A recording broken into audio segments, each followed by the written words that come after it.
Hello, today we will start Bernoulli distribution. So let us see what is Bernoulli distribution.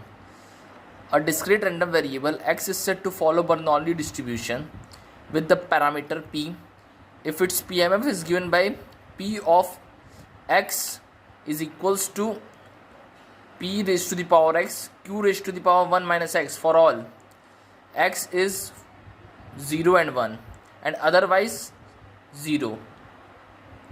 In this case we will write x is follow Bernoulli distribution with the parameter p and x is the called Bernoulli variate with the parameter p.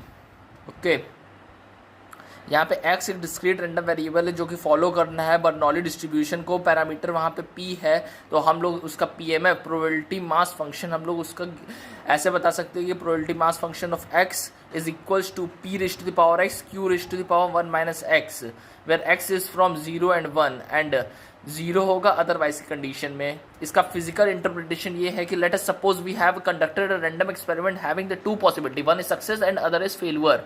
ठीक है, success को S से denote कर रहे हैं, failure को F से denote कर रहे हैं और रिपीट कर रहे हो उस एक्सपेरिमेंट को एक टाइम. देन एक्स हम लोग का डिनोट कर रहा है number of success in single repetition of the experiment को. ठीक है, तो पॉसिबल वैल्यू ऑफ एक्स क्या आएगी, या तो सक्सेस आ सकता है या फेलियर आ सकता है. तो 0 और 1 हो गया. सक्सेस की प्रोबेबिलिटी को हम पी से डिनोट कर रहे हैं, फेलियर की प्रोबेबिलिटी को हम लोग क्यू से डिनोट कर रहे हैं. उन दोनों का समीशन 1 के बराबर होगा. Okay, now probability of x taking the value 0, यानी 0 कब आएगा, जब फेलियर हो, क्योंकि हम लोग का एक्स यहाँ पे डिनोट कर रहा है सक्सेस को. तो फेलियर की प्रोबेबिलिटी क्या दिया है, प्रोबेबिलिटी फेलियर की प्रोबेबिलिटी दिया है क्यू. ओके, एंड सक्सेस की प्रोबेबिलिटी क्या दिया है P.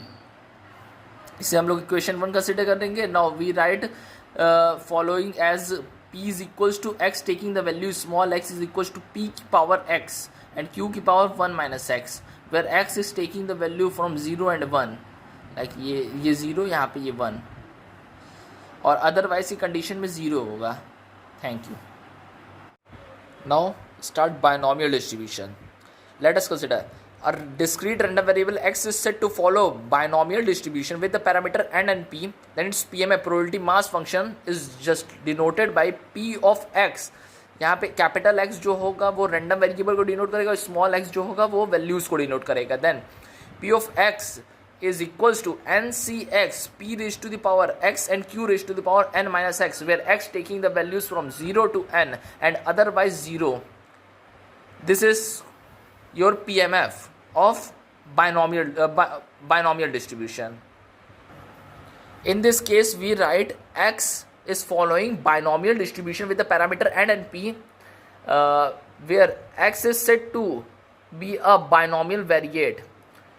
Why we say this distribution is a binomial distribution? Let us see. Let us consider a binomial expansion of p plus q raised to the power n is given by nc0 q raised to the power n minus 0 p raised to the power 0 plus nc1 q raised to the power n minus 1 p raised to the power 1 plus nc2 q raised to the power n minus 2 p raised to the power 2 and so on. You know the binomial expansion. This is your PMF. The equation in the distribution of x is general term of binomial expansion. The distribution of x is named binomial distribution. That's why the distribution is called as binomial distribution. Physical interpretation of the binomial distribution is, let us consider a sequence of n independent Bernoullian trials of a random experiment having only two possibilities, one is success and another is failure, and such that the probability of success remains constant from trial to trial. It is noted that n is finite natural number. Let now x be the number of success in the above sequence, then the possible values of x will be from 0 to n. Now we want to find the probability of x taking the value small x where x is from 0 to n. Now x success out of n can be obtained as follows. पहले success आ रहा है, फिर failure, फिर success आ रहा है, and फिर failure, success आ रहा है, and success आ रहा है, फिर success आ रहा है, फिर failure आ रहा है. तो नंबर ऑफ सक्सेस को हम लोग x से डिनोट कर ले हैं. नंबर ऑफ फेलियर कितने होंगे, टोटल n है, तो n में से माइनस कर दीजिए आपका सक्सेस, तो फेलियर आ जाएगा, n माइनस x हो गया. In the above the probability of x success is calculated as follows. Probability of success failure ये म्यूचुअली एक्सक्लूसिव है, तो हम लोग इसको मल्टीप्लिकेशन थ्योरम की हेल्प से ऐसे लिख सकते हैं। ओके, प्रोबेबिलिटी ऑफ सक्सेस को हम लोग P से डिनोट कर रहे हैं और प्रोबेबिलिटी ऑफ फेलियर को Q से डिनोट कर रहे हैं, तो इस टाइप से हो गया। और कितनी बार सक्सेस आ रहा है, X बार सक्सेस आ रहा है और n minus X times failure आ रहा है। Now X success out of n can be happened in NCX ways and these are mutually exclusive. Hence the required probability of P X taking the value small x is obtained by the addition theorem of probability for the disjoint events or mutually exclusive event. We will call it also as mutually exclusive events, and probability of x taking the value small x is equals to P raised to the power x Q raised to the power n minus x plus P raised to the power x Q raised to the power n minus x and so on up to n minus NCX times. Okay, now you will multiply this. So we will get NCX P raised to the power x Q raised to the power n minus x.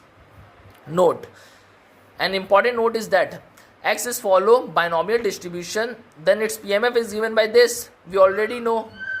Now in particular case, if we put n is equals to 1 in the equation 1, we will get P of x is equals to NCX P raised to the power x Q raised to the power n minus x, where x is equals to 0 and 1, क्योंकि n की value है हमारी 1 तक, तो हम लोग का x कहाँ से जाता था, 0 to n जाता था। यहाँ पे n 1 है तो 0 और 1 हो गया, और अदरवाइज के केस में आप जानते हैं ये 0 होगा। Probability of x is equals to, यहाँ पे जहाँ जहाँ n है वहाँ पे 1 पुट कर दीजिए, तो 1cx क्या होगा, 1cx कुछ नहीं होगा। Then p raise to the power x और q raise to power n minus x, n यहाँ पे 1 हो जाएगा तो 1 माइनस एक्स हो गया। ठीक है, तो हम लोग ये देख पा रहे हैं कि ये हम लोग का क्या है, PMF ऑफ बर्नौली डिस्ट्रीब्यूशन है। तो हम लोग ये कह सकते हैं कि बायनॉमियल डिस्ट्रीब्यूशन से हम लोग बर्नौली को ऑब्टेन कर सकते हैं, मतलब बर्नौली डिस्ट्रीब्यूशन आपका पर्टिकुलर केस हो गया बायनॉमियल डिस्ट्रीब्यूशन का, if we put n is equal to 1। Thank you.